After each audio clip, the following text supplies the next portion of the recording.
welcome. I'm here to explain to you how do you actually do a plank, whether it's for yoga or it's for Pilates.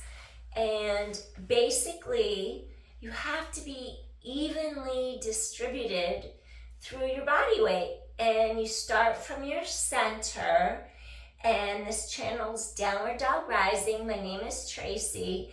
And this is how you achieve a plank, which is a basic foundational movement for both Pilates and yoga.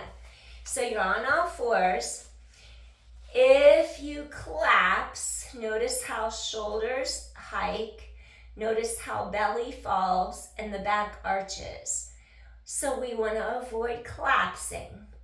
Now if you elevate, here you're in a stretch position, and it feels great, it feels wonderful, but we're not set up to support our musculature.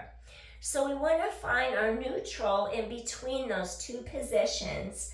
This is wonderful to stretch, and when you would do this position, you would be doing a deep exhale, spreading your shoulder blades far and wide, dropping your chin, dropping your tailbone and scooping your belly in and up as tight as possible. Okay, so that's one way you stretch out your spine.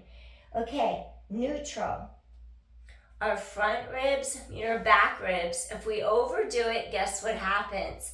First was cat, here comes cow in yoga. Here you're overextended, you're stretching, and that's okay. You're stretching. You're releasing, you're lengthening, you're just feeling great. And you know what? It all works. But if you were to do a exercise that requires stabilization, say I'm in my cow and I decide to do bird dog, opposition arm leg raise, it's not going to work out so efficiently because the spine isn't stabilized. So here, from your cat, here, from your cow, here, go in between the two, elevate your abdominal wall, lift it up, elevate your heart, spread your shoulder blades apart, so that you lift the energy out of the wrist and you no longer are compressing down like that. You're connecting, you're stabilizing across the middle part of your back. And then once you're in that position, you can tighten your core in, and then you can hold bird dog. And you could just hang out like that indefinitely. Your body weight starts from the center, it radiates forward through the spine, through the whole spinal column, your shoulder, your arm, your fingertips, from the pelvic girdle, through the hips, the glute, the thigh, all the way down to your toes. And then you would come in, you would keep your neutral spine, and then you would go the opposite direction, keeping the length, keeping the hips squared, scooping the core deeply into your spine. And when you do it correctly, your shoulders stay down away from ears, your pelvis is straight, hips are stabilized, and you could just hang out like this because you're equally balanced. You're just hanging out, you're breathing, you're scooping your core tight to your back. And you won't waver side to side because you're in your center. Okay, so that's bird dog, neutral spine. And I'm showing this to you so you can work on refining your plank. So, your core tightens in, your chest opens, your shoulders drop down and back. So we have our shoulder girdle stabilization. We're going to have our pelvic girdle stabilization. Pelvic floor zips up. Our obliques activate, internal, external obliques, and they're related to also our shoulder girdle stabilization. So our chest opens wide. We avoid collapsing. We avoid stretching. We're stabilizing in a position that can hold our weight. We lengthen our spine. Now maybe you would stretch one leg straight back, curl the toes under, scoop your core in, lift your heart.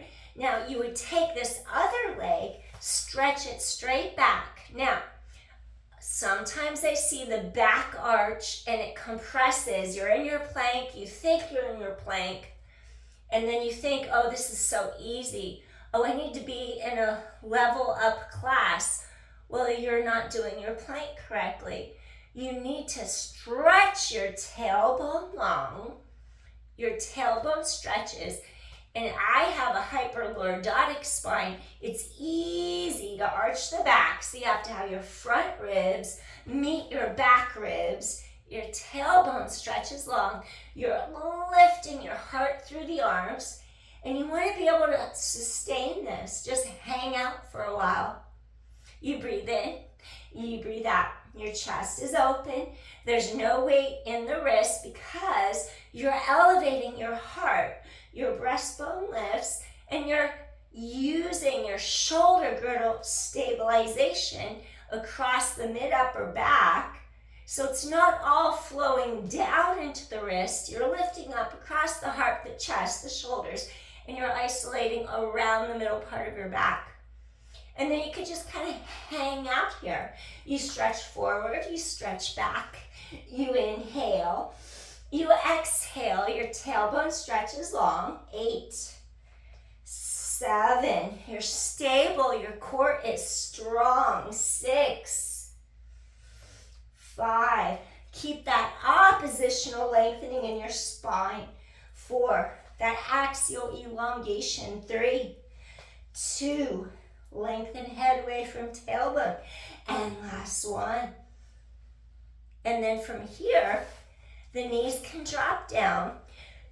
Curl the toes under. Hip hinge at that crease. Fall back across your heels. Pull your heart, your breastbone through the arms.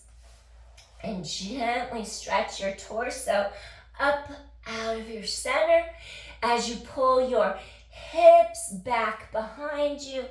Really stretch your spine, oppositional energy. Maybe you have your forehead on a yoga block. Maybe you just bring forehead closer to the mat without forcing. And you just inhale, expansion, exhale, release. Inhale. Feel the spine lengthen, that low back really opens up. Exhale. You breathe in, and then you breathe out. 2 more times. You'll notice how you naturally fall closer to the mat as your body opens. It releases organically. Feel the stretch under the armpits. Release. Breathing in, breathing out. Oh, 1 more time. Inhale. And then exhale. Now, ever so gently, walk your hands under the shoulders. You drop your shoulders away from the ears. Now, think about what you're doing with intention. You're going to rise up. You lift head away from low back, so you press into your palms. And then you just gently, you start to lift your head away from the lower body. Come on to all fours. Find your neutral spine. What did we do? Here's your cow. You're arched, and it's perfectly fine to arch your spine if you're in a stretched position and if your intention is to stretch. We never load our spine if we're in this stretch position. This position is not designed to support your body with a mechanical load. You elevate, front ribs meet back ribs. You find that connection where your entire spine stretches long, And now we're going to stretch your mid-back, your thoracic spine. So I want you to inhale, open your heart, your chest, your shoulders release. Your shoulders are away from your ears. You inhale. And now we're going to reach this hand under. You drop your shoulders away from your ears. Now thread the needle. Maintain space between shoulder and ear.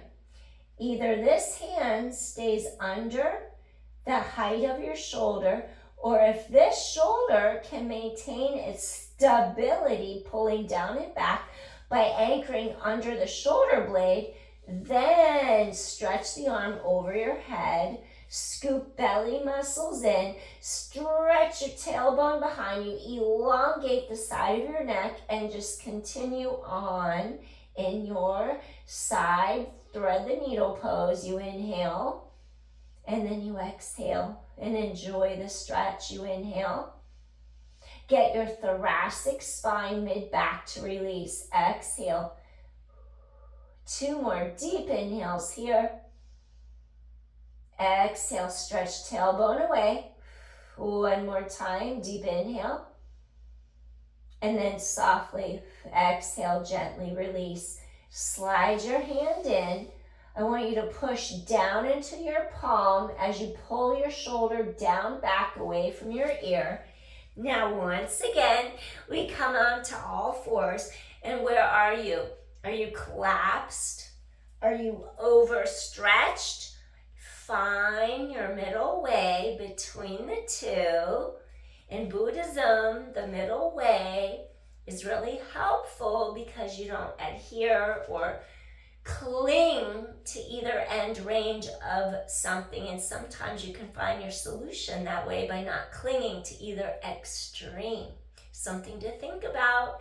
Now we're going to inhale, open our heart, openness across shoulders and chest. Your hips are squared to the mat, and then you exhale as you reach under. Elongate the spine, let your tailbone stretch long. Once again, where is this top shoulder? Is it hiked or is it relaxed? Is it down? Now, stretch your tailbone away from you. As long as you maintain that space, that length, relax this shoulder out of your ear because your shoulder girdle is intact, it's isolated, it's working. Then you stretch this arm along the mat over your head, and then you can even push into the mat with your palm. Drop your sits bones a little further away from you.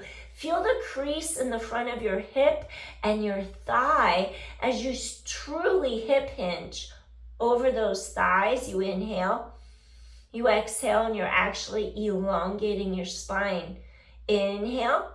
Feel the side of the neck lengthen, your shoulder drop away from your ear, and then you exhale. 2 more times, you breathe in. Now really feel that oppositional lengthening of your spine.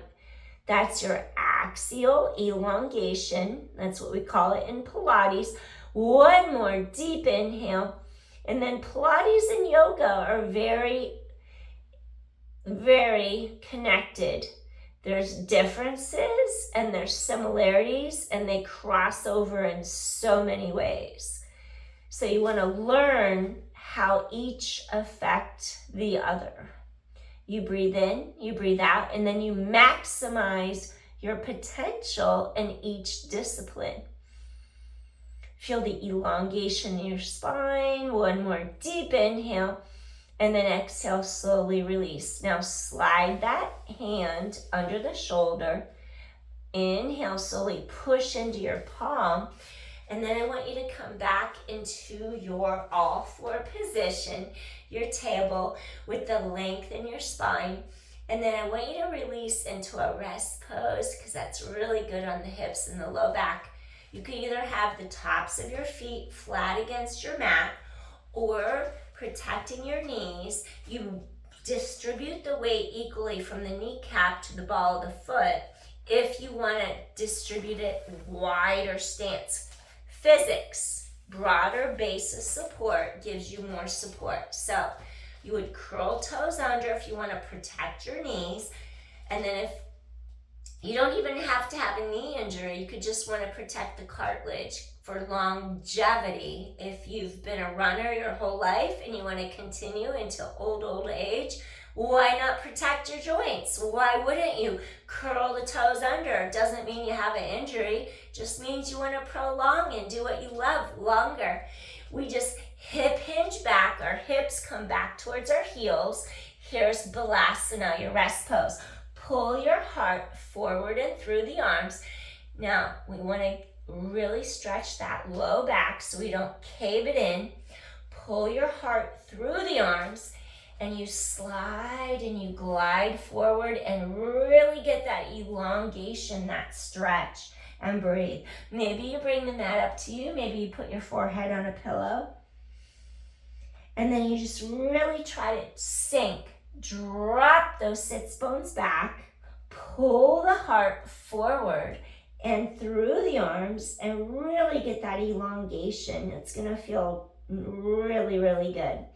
You inhale, and then you exhale, soften. Maybe you soften to the point where everything just falls, releases into the mat.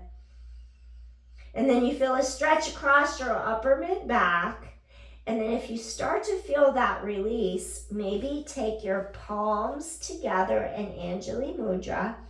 And then you could just come into your prayer position as you reach your thumbs to the nape of your neck. And then you inhale and then softly exhale as you feel the stretch across your upper mid-back. It feels really good. And try to do your deep diaphragmatic lateral rib cage breathing, 3-dimensional breathing, so you actually get the oxygen into the lower lobes of your lungs. We have a residual lung volume of air that never leaves the human body. When you expel air and exhale, you don't actually get all the air out. There's stale air left over in there. But when you breathe more deeply, you can more efficiently get that oxygen, that air, to go into the deeper lobes of your lungs. And it's helpful because it relaxes your body and it brings you into the parasympathetic nervous system. And we could start to relax, unwind, and not be so stressed as if we're in a fight or flight syndrome. And you just breathe, inhaling and exhaling. Inhale, exhale. If you're operating under a lot of stress, these movements are going to help you a lot. Stretch tailbone away. Now, slowly take hands away. I want you to slide your palms under the shoulders. Now, relax those shoulders away from your ears.